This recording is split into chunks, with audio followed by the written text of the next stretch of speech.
She fell asleep on the reports late at night. He leaned in and whispered, "You're the most beautiful sight I've ever seen." The sound of keys echoed through the emptiness of that entire floor.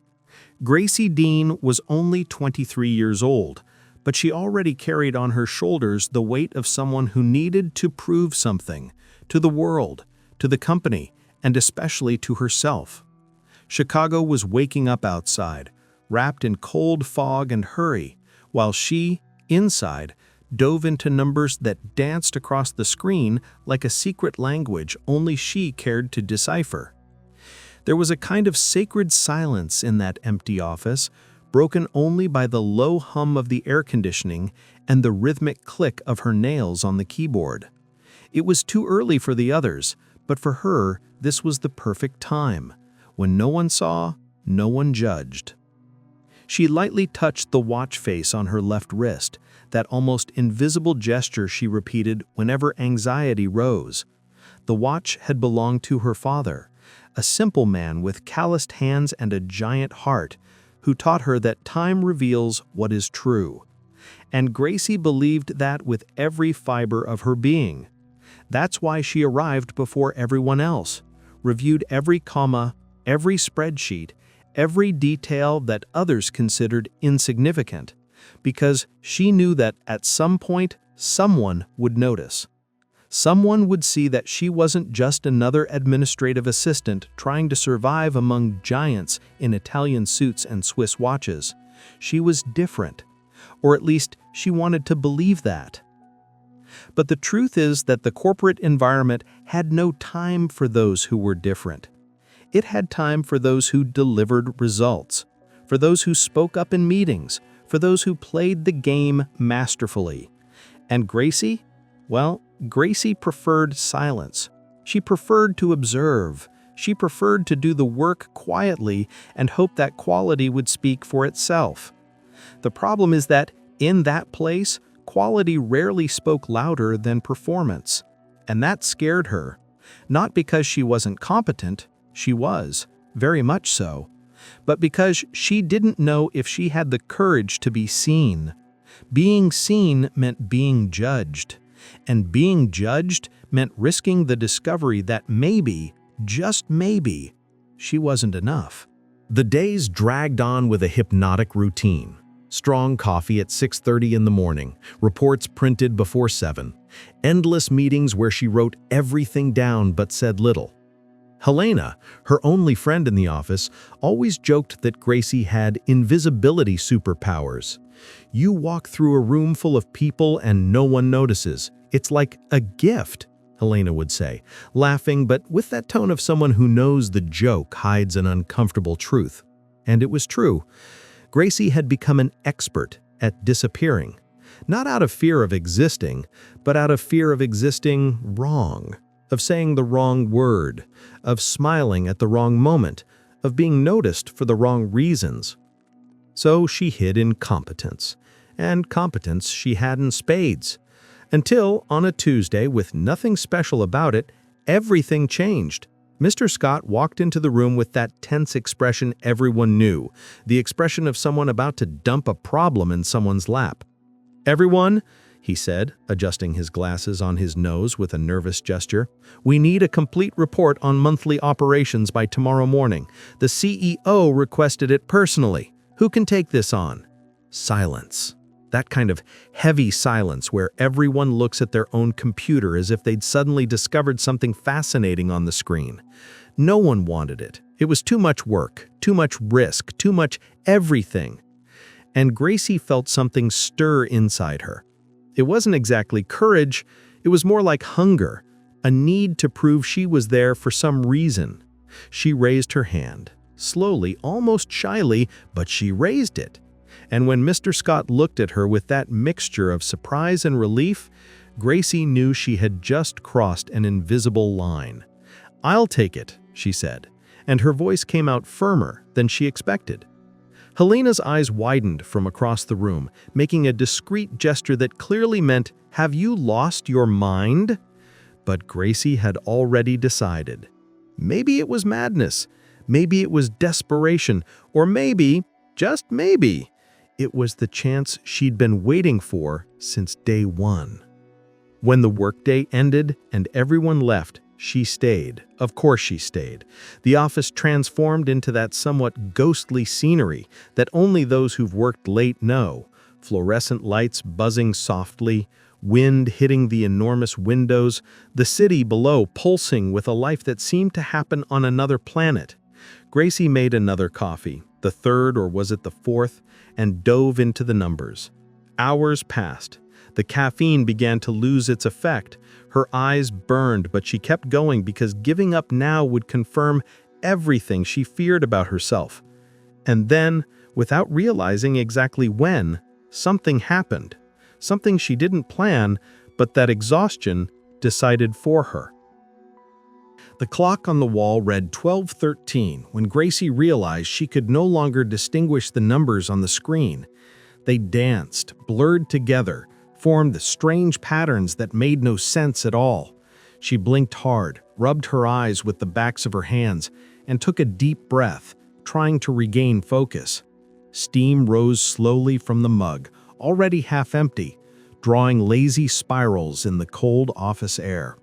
Outside, Chicago glowed with that urban intensity that never truly sleeps, lights blinking, cars cutting through avenues, lives happening, while she, there, fought against endless spreadsheets. But there was something beautiful about it all. Something honest. She was doing what no one else wanted to do. And that meant something.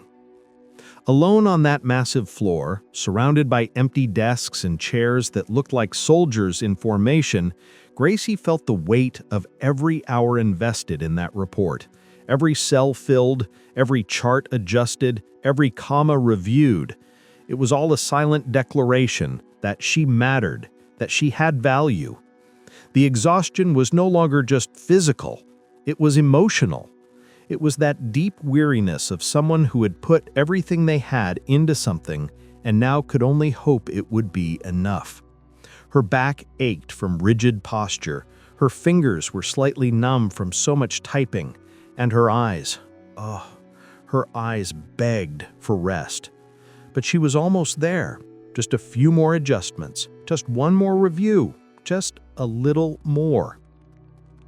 She rested her head on her crossed arms on the desk, just for a second, just to rest her eyes, just to breathe. The world around her became quieter, more distant, as if someone had turned down the volume on reality. The bluish lights from the monitor blinked softly, projecting dancing shadows on the white walls. The papers scattered across the desk looked like fallen petals from a tree that had worked too hard. And Gracie, at the center of it all, finally allowed her body to yield to what her mind had been trying to deny for hours.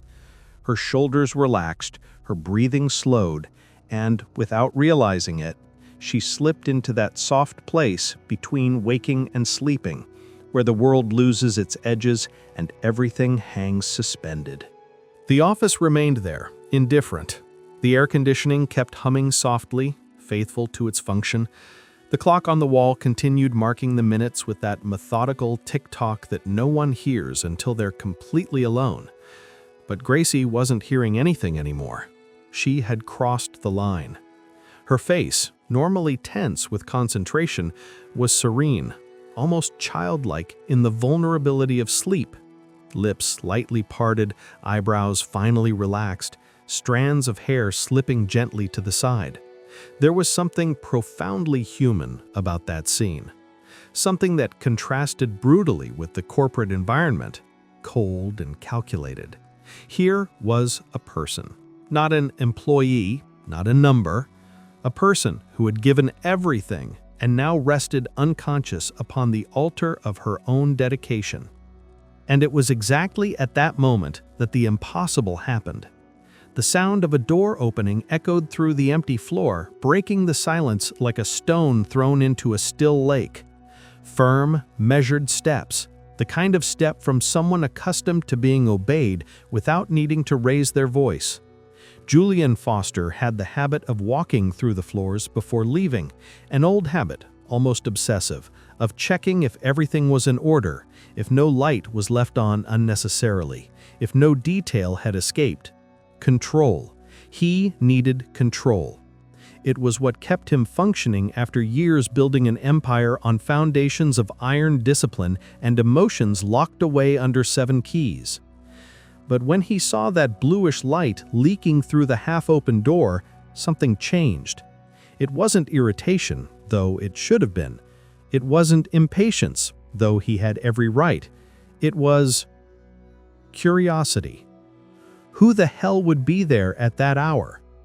He pushed the door slowly, prepared to find some forgotten intern or a workaholic manager trying to impress. But what he found was something completely different, completely unexpected, completely unsettling. Gracie Dean, the administrative assistant he had barely noticed before, was there, asleep amid the organized chaos of papers and reports, her face illuminated only by the computer light, her shoulders rising and falling in a peaceful rhythm, her fingers still slightly curved, as if, even sleeping, she was ready to return to work. Julian stopped, simply stopped, and for the first time in a long time, maybe years, he didn't know what to do. There was something about that scene that completely disarmed him. Maybe it was the vulnerability, maybe it was the silent dedication, or maybe it was simply the fact that in that moment he was seeing something real, something that couldn't be bought, negotiated, or controlled. He moved closer, almost without breathing, each step measured as if he were approaching something sacred. And when he stood beside the desk, looking down at her, he felt something inside him break, a small but deep crack in that armor he had built so carefully. He leaned in, slowly, and without thinking much, because if he thought about it, he wouldn't do it. He whispered something close to her ear, something he himself didn't know he was feeling until the moment the words came out. Julian Foster wasn't a man who backed down, never had been. He built a billion-dollar empire on quick decisions, sharp instincts, and an almost superhuman ability to separate emotion from strategy. But that early morning, standing beside that messy desk, looking at Gracie's serene face as she slept, he felt something he couldn't name. It wasn't attraction, or at least it wasn't just that. It was deeper, more disturbing. It was as if suddenly someone had turned on a light in a room of his soul that he'd kept locked for years. And now that the light was on, there was no pretending that room didn't exist. He stepped back slowly, as if any abrupt movement might break the spell of that moment, and he left in silence, but carrying with him an unease that wouldn't leave him anytime soon.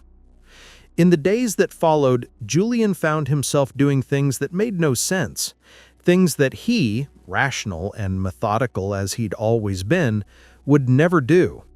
He created reasons to see her. It started with the report, the one she had done alone in the early morning hours, and which was flawless.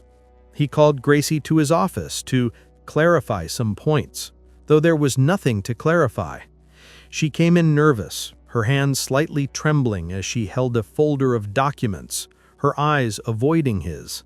And Julian, sitting behind that enormous mahogany desk, realized he liked seeing her nervous. Not in a cruel way, but in a way that made him feel present, alive, as if suddenly the world had colors again. He began including her in meetings where she didn't need to be. "I want Ms. Dean to sit in on this negotiation," he would say, and everyone in the room would exchange confused looks, but no one dared question it. Gracie would sit there, at the end of the table, taking notes with that silent dedication he now recognized as an essential part of who she was. And Julian, who should have been focused on the numbers, the contracts, the strategies, caught himself watching the way she bit her lower lip slightly when she was concentrating, the way she touched the watch on her left wrist when someone spoke too loudly, the way she existed in that space without trying to draw attention, yet impossible to ignore. Helena, of course, was the first to notice. "What's going on?" she asked in a whisper during break, pulling Gracie to the corner of the break room. "The CEO is calling you into everything. Meetings, presentations, even that lunch with investors last week. This isn't normal, Gracie. He never does this." Gracie felt her face heat up, that treacherous redness rising up her neck. "I don't know," she answered honestly. "I think he just wants to make sure I'm doing good work." Helena rolled her eyes. "Honey, no one checks someone's work this way. He's interested. And you know it." And Gracie knew, or at least was beginning to suspect. But admitting that meant opening a door she wasn't sure she wanted to open. Because Julian Foster wasn't just the CEO. He was a legend, a walking myth of power and control. Men like him didn't become interested in women like her. Simple women from humble origins who arrived too early and left too late because they needed to prove something all the time. Men like him dated socialites, heiresses, women who knew how to play the high society game with the same mastery he played the business game. And Gracie, well, Gracie barely knew which fork to use at a formal dinner. So she did what she always did when something scared her. She ignored it, pretended those looks from him meant nothing, pretended that heat rising in her chest every time he said her name was just nervousness, pretended everything was under control. But control was precisely what Julian was losing. He, who had always known exactly what to do, how to act, what to say, now found himself paralyzed by a simple question. How do you get close to someone when you've spent your entire life keeping everyone at a distance? He thought about inviting her to dinner, but that seemed too abrupt. He thought about sending flowers, but that seemed cliché. He thought about simply saying what he was feeling, but no, that was too risky. Vulnerability wasn't something Julian Foster practiced. Until life, as it always does, created the perfect opportunity. A conference in New York, 3 days, several executives, and he with complete control over who would represent the company. "Ms. Dean," he said, walking into her office on a Thursday afternoon, hands in his pockets, his tone too casual to be genuine. "I need you to accompany me to a conference in New York next week. It will be important to have someone with attention to detail to document everything." Gracie looked up from her computer, surprised. "Me, sir?" He smiled, a small smile, almost imperceptible, but one that completely transformed his expression. "Yes, you, unless you have other plans." She shook her head, still processing. "No, sir, I'll go." And when he left the office, Gracie realized her heart was beating at a rhythm completely inappropriate for a simple work trip. Something was about to change, and this time she wouldn't be able to pretend she didn't know. New York had something magical about it at that time of year. The lights blinked with an almost aggressive intensity, the sounds of the city rose in chaotic waves, and there was an energy in the air that made anyone believe that anything was possible. Gracie spent the first 2 days of the conference in a state of constant alertness, taking notes on every word, every detail, every nuance of the negotiations. Julian was impeccable, as always, controlled, precise, relentless. But she began to notice small things. The way he looked at her in the middle of a presentation, as if checking whether she was following along. The way he always waited for her to leave the room first. The way he said, "Thank you, Gracie," with a softness that contrasted brutally with the tone he used with everyone else. Small things, but things that meant everything. The official schedule ended on a Friday night. Business dinners, handshakes, diplomatic smiles, everything followed the expected script. Gracie was exhausted, mentally drained from processing so much information, from always being alert, always present, always impeccable. She returned to her hotel room thinking about taking a long bath, ordering something light from room service, and sleeping for 12 straight hours. But then her phone vibrated. A message. From him. "Come up to the terrace, please." It wasn't an order. It was an invitation. And that "please" at the end, that changed everything. Gracie stood still, looking at the screen, her heart racing. She could ignore it. She could pretend she didn't see it. She could protect herself.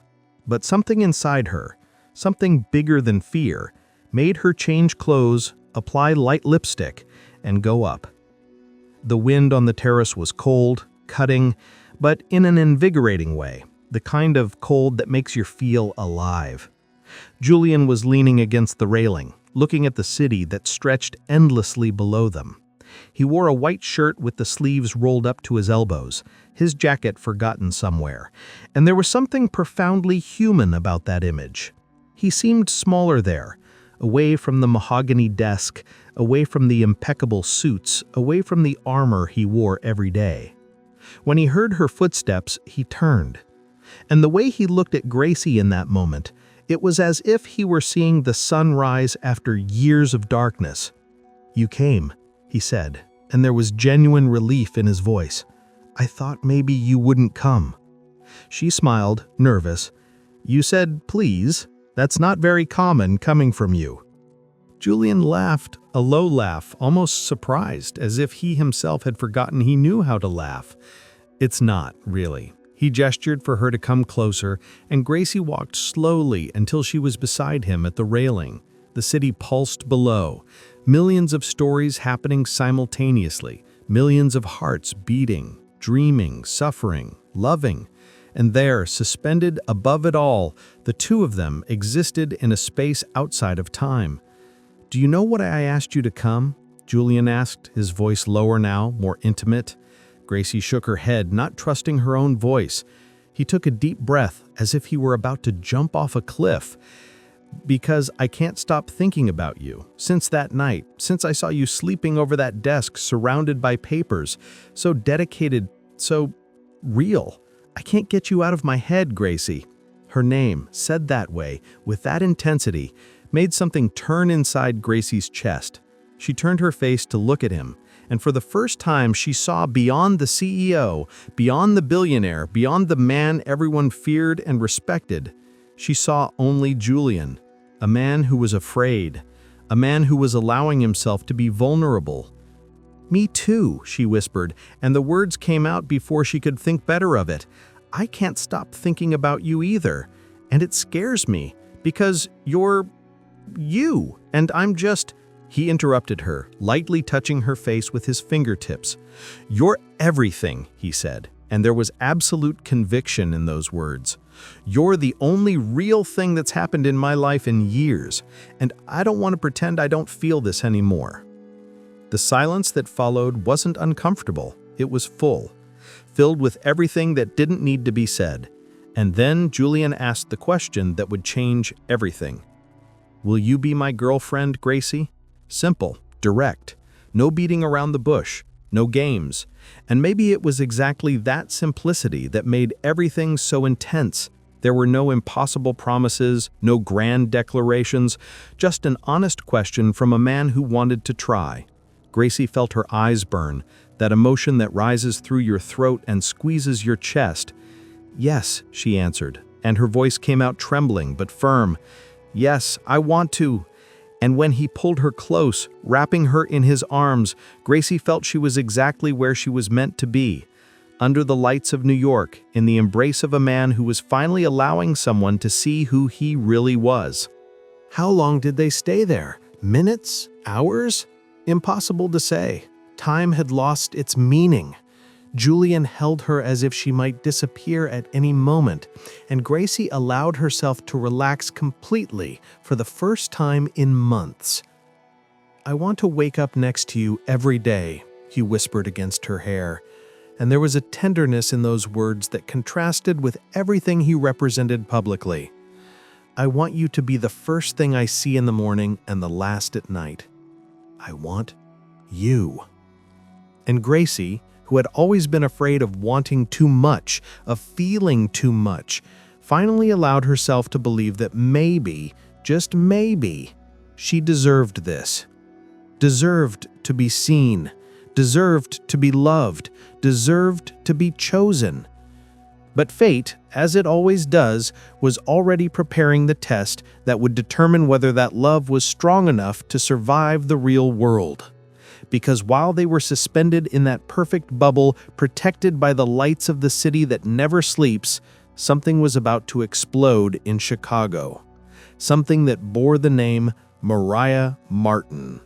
And when Julian's phone rang the next morning, breaking the sweet silence of the breakfast they were sharing in his room, the expression that took over his face said everything Gracie needed to know. The past had returned, and it wasn't coming in peace. The first notification arrived while Gracie was having coffee in the office, 2 days after they returned from New York. Helena came in practically running, her face pale, holding her phone as if it were a grenade about to explode. "Gracie, you need to see this, now!" The screen glowed with headlines that seemed straight out of a nightmare. Billionaire CEO in bigamy scandal. Young employee is married man's mistress. $1 million divorce never finalized. Ex-wife demands justice. Photos. So many photos. Of Julian and Mariah at old events. Of Julian and Gracie leaving the hotel in New York. Of Mariah crying in interviews, playing the role of the betrayed woman with Oscar-worthy mastery.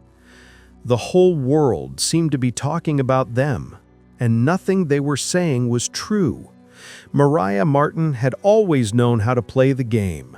She was 32 years old, had magazine cover beauty, and a frightening ability to manipulate narratives. Her marriage to Julian had been a merger of conveniences, his prestige, her status, the perfect appearance of power that both cultivated. But there was no love. There never was. The divorce had been inevitable, signed and legally sealed more than 2 years ago. At least that's what Julian believed. Until Mariah's lawyers showed up with a technical loophole, a signature that was supposedly missing, a document that allegedly was never filed, a legal error that, conveniently, rendered the divorce invalid. It was a lie, of course, an elaborate construction. But well-told lies have the power to destroy silent truths. Gracie felt the world collapse when she read the first full article.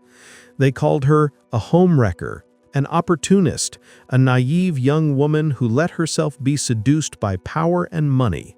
Comments on social media were even worse, cruel, merciless, filled with a hatred that came from people who didn't even know her. She knew he was married. Women like that have no shame. I bet she went after him for the money. Every word was a stab. Every notification a reminder that the world had decided who she was without ever giving her the right to defend herself. And for the first time since it all began, Gracie wondered if Julian was really worth that pain. Julian tried to fix it. God, how he tried. He issued official statements denying everything, presented documents proving the divorce was legally finalized, publicly exposed the inconsistencies in Mariah's claims. But the media didn't care about the truth. The media cared about the scandal. And Mariah, clever as she'd always been, fed the fire with rehearsed tears and emotional interviews. "I still loved him," she said to the cameras, her voice trembling just right. "And then I found out he was with someone else, that he had replaced me with a girl not even half my age." Every word was poison wrapped in victim's paper. And it worked. People believed it. Because it's easier to believe the woman who cries than the powerful man trying to explain. Gracie began receiving looks at the office, not just curious ones, judging ones. The kind of look that goes through you and makes you feel dirty, even knowing you did nothing wrong. Conversations stopped when she entered rooms. Colleagues who had been cordial before now barely greeted her. Even Mr. Scott, always so professional, began treating her with a coldness that hadn't existed before. "Understand our position, Miss Dean," he said in a tense meeting in his office. "The company can't afford to be associated with this kind of situation. Perhaps it would be best if you considered a temporary leave." Leave. The word echoed in Gracie's head like a sentence. She had done nothing wrong, nothing, and yet she was being punished. She was being erased. Julian begged her to stay. "Don't give up on us," he said, holding her hands with an urgency that bordered on desperation. "I'm going to fix this. I'm going to prove it's all lies. I'm going to expose every lie she's telling. I just need time." But time was exactly what Gracie didn't have, because with each passing day, the weight of that exposure became more unbearable. She could barely leave the house without feeling stares, could barely open social media without seeing her own face plastered on cruel memes, could barely breathe without feeling the crushing pressure of a public judgment she never asked for. And that's when she realized something devastating. Sometimes loving someone means letting them go. Not because you want to, but because staying is destroying you piece by piece.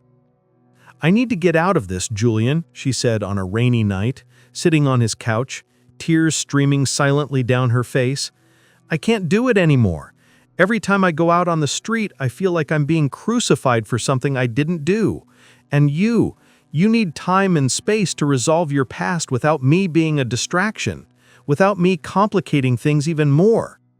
Julian fell silent, and his silence hurt more than any words, because deep down he knew she was right. "This doesn't mean I don't love you," she whispered, touching his face with a tenderness that broke her own heart. "It means I love you enough not to drag you down with me." And when she left that house, leaving behind the man she loved and the future she had dared to imagine, Gracie Dean finally understood that sometimes love isn't about staying. Sometimes love is about having the courage to leave. 6 months, 182 days, 4,368 hours. Julian Foster knew exactly how much time had passed since Gracie walked out the door of his house, taking with her the only thing he never knew he needed: peace. In the first days, he dove into work like a man possessed, determined to dismantle every lie Mariah had built. And he succeeded. God, how he succeeded. He exposed her financial manipulations, the hidden debts, the elaborate scheme to extort money using the fake divorce as leverage. His lawyers were relentless. The truth came out brutally and definitively. Mariah was publicly unmasked, humiliated in the same way she had tried to humiliate Gracie. But victory tasted like ash. Because when Julian finally cleared his name, when he finally proved he was innocent, when he finally became free, she was no longer there. He tried to find her. Of course he tried. But Gracie had disappeared from the corporation, from public life, from everything. She simply vanished, as if she had never existed. Helena, the only person who still kept in touch with her, was categorical. "She needs time, Julian.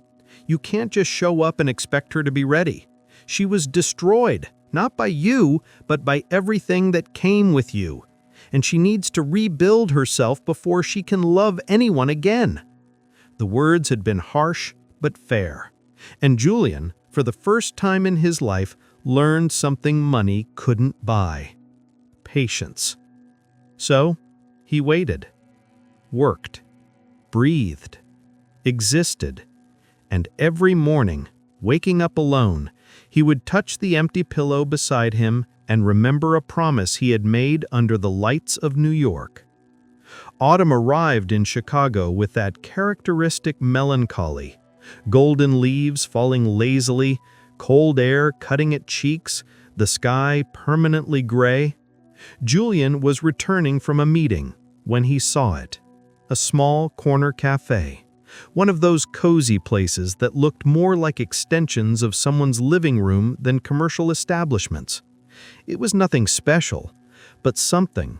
Intuition, fate, desperation disguised as hope made him look through the window. And then his heart simply stopped. Because there, behind the counter, wearing a simple apron and smiling at a customer while preparing a cappuccino, was Gracie. Thinner, her hair a little shorter, but unmistakably her. Unmistakably the woman he had never been able to forget. How long did he stand on the sidewalk, He didn't know. He just looked, memorizing every detail as if she might disappear at any second. The way she laughed. God, how he had missed that laugh. The way she moved, with that natural grace that didn't come from training, but from who she was. The way she seemed at peace, different from the tormented woman who had left his house months ago. She had rebuilt herself, alone, without him. And seeing that was simultaneously the greatest relief and the greatest pain Julian had ever felt, because it meant she didn't need him. But it also meant that if he walked into that cafe, it would be because she chose to be with him, not out of necessity, out of desire. And that was worth all the risk in the world. The doorbell chimed softly when he pushed the entrance open. The aroma of freshly ground beans filled the air, mixed with something that smelled like cinnamon and promises of comfort. There were only 3 people in the cafe, a couple in the corner absorbed in each other, and an elderly man reading a newspaper near the window. And then Gracie turned her face and saw. For a fraction of a second, time froze. She became completely still, the cup suspended in the air, her eyes wide, her face going through every imaginable emotion at an impossible speed. Surprise, fear, joy, pain, and finally, something Julian couldn't decipher, but that made his chest tighten. Acceptance. "Hi," he said, and his voice came out hoarse, heavy with 6 months of silence. Gracie set the cup down slowly, her hands trembling almost imperceptibly. "Hi, Julian." They just looked at each other for a moment that seemed to stretch into eternity. There was so much to say, so much to explain, so much to ask forgiveness for. But Julian knew words weren't enough, so he simply walked to the counter, slowly, giving her all the time in the world to ask him to leave if that's what she wanted. But she didn't ask, she just waited, her chest rising and falling in an accelerated rhythm, her eyes shining with tears she refused to let fall. Can I sit?" he asked, pointing to one of the empty tables. Gracie nodded, unable to trust her own voice. He chose a table near the window where the soft afternoon light created gentle shadows. And when she finished the customer's order, when she wiped her hands on her apron and walked to him, Julian saw that she too had carried those 6 months in her body. But unlike him, she seemed to have found something along the way. Something like forgiveness. Maybe not for him, but for herself. "I resolved everything," Julian said as soon as she sat down. "Every lie was undone, every accusation knocked down. Mariah was exposed. The divorce was officially finalized, this time without any loopholes, without any doubts. My name is clear, and so is yours." Gracie listened in silence, her hands intertwined on the table, her eyes fixed on him. "I know," she said softly. "I saw the news, and I'm happy for you, Julian. I really am." He shook his head, frustrated. "It's not about me, Gracie. It's about us. It's about what I promised you that night in New York. I said I wanted to wake up next to you every day, and I still do. Even more now. Even more after spending these months without you and realizing that nothing, no business, no victory, no achievement is worth anything if you're not there to share it with me." The tears Gracie was holding finally escaped, sliding silently down her cheeks. "You don't understand," she whispered. "I'm not that scared girl you met anymore. I've changed. I went through things that broke me and rebuilt me in ways I didn't even know were possible. And I don't know if the person I am now still fits in your life." Julian leaned over the table, taking her hands between his. "Then let me discover who you are now. Let me get to know this new version of you. Let me prove that I've changed too, that I learned that love isn't about possession or control or protecting someone from everything. It's about standing beside them, even when it hurts, especially when it hurts. He took a deep breath, and what he said next came from the deepest place in his soul. "I love you, Gracie. I loved you that night I found you sleeping. I loved you in New York. I loved you when you left. And I'll love you for the rest of the time I have. But only if you want. Only if you choose this." The cafe around them continued to exist. The couple in the corner, the man with the newspaper, the soft sound of an old song playing on the radio. But in that moment, there were only the two of them, and the choice that would define everything. Gracie looked at the man in front of her, the powerful CEO who had stripped off all armor, who had waited 6 months without any guarantee, who had learned that true love doesn't demand, it offers, and whispers a question. "How long would you wait?" she asked, her voice trembling but curious. Julian smiled, that small, genuine smile that completely transformed his face. "As long as it takes," he answered without hesitation. "A year, 10 years, a lifetime if that's what you need, because you're worth every second of waiting." And for the first time in 6 months, Gracie Dean truly smiled, a smile that came from deep within, filled with hope and possibilities. She didn't say yes immediately, but she didn't say no either. And sometimes, silence filled with promises is the most honest answer of all. Just as Gracie discovered that love can change everything, not just how we see the world, but how we see ourselves within it, each of us also carries that power of transformation inside. What began as a simple night of silent dedication transformed into a journey of courage, vulnerability, and rebirth. Gracie didn't need to be rescued, she needed to be seen. And Julian didn't need more power or control, he needed to learn to surrender. Together, they proved that true love doesn't happen despite the wounds, it happens because of them, in the spaces where we allow ourselves to be imperfect, real, and completely human. Stories like this remind us that it's never too late to start over and believe in love. That genuine connection doesn't arise in moments of perfection, but in instances of shared fragility. That sometimes we need to step away to understand how much someone matters. And that time, that relentless counter we fear so much, can actually be our greatest ally when it comes to healing, growing, and discovering if what we feel is strong enough to weather storms. The watch Gracie always touched on her left wrist carried her father's wisdom. Time reveals what is true. And it did. The transformation didn't happen overnight. It never does. But it happened gradually, in the daily choices not to give up completely, to keep the door of the heart slightly open, even when everything asked her to lock it. Gracie didn't run back into Julian's arms that afternoon at the cafe. She chose to take one step at a time, to rebuild trust brick by brick, to allow love to grow again, but this time on more solid foundations, built not on impulsive passion, but on the mature certainty that both had become better people because of the pain they had gone through. And that awareness that suffering can be transformative is perhaps the greatest lesson of all. What makes this story echo inside us isn't just the romance, but the reflection it offers of our own battles. How many times have you doubted your own worth?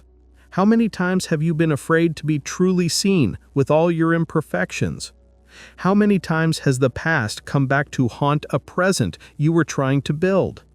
Gracie and Julian aren't distant characters living in an unreachable reality. They are all of us, fighting to balance strength and vulnerability, trying to believe we deserve to be loved not despite who we are, but exactly because of it. And if they could do it, if they found light in the midst of darkness, then maybe we can too. If this story touched you in some way, if it awakened something dormant within your chest, if it made you believe again that love is worth it even when it hurts, write in the comments, "Love transforms lives." Share your own experiences, your victories, your wounds. because every story told is a bridge built between hearts that need to know they're not alone. And who knows, by sharing your truth, you might inspire someone to have the courage to believe again. Sometimes all we need is to know that someone else has already gone through the storm and come out the other side. Not perfect, but alive. And that's already everything. Subscribe to Eternal Romance Stories and experience with each episode emotions that warm the soul and reflections that transform the heart. Here, each story is an invitation to feel deeply, to question what you believe about love, and to discover that the best narratives aren't those with perfect endings, but those with true endings. Hit the bell to receive notifications and never miss any of the exciting journeys we'll still share with you. Because love, in all its forms, imperfect, chaotic, transformative, deserves to be celebrated. And this was just one of the many stories that will still move you here. Because as long as there are hearts beating, as long as there are people daring to love even when everything seems impossible, there will always be a new story to tell. The next one might even be more intense. It might challenge everything you think you know about relationships. It might make you laugh, cry, and question your own choices. So stay with us. The journey is only beginning. And who knows, maybe the next story is exactly what you need to hear at this moment in your life.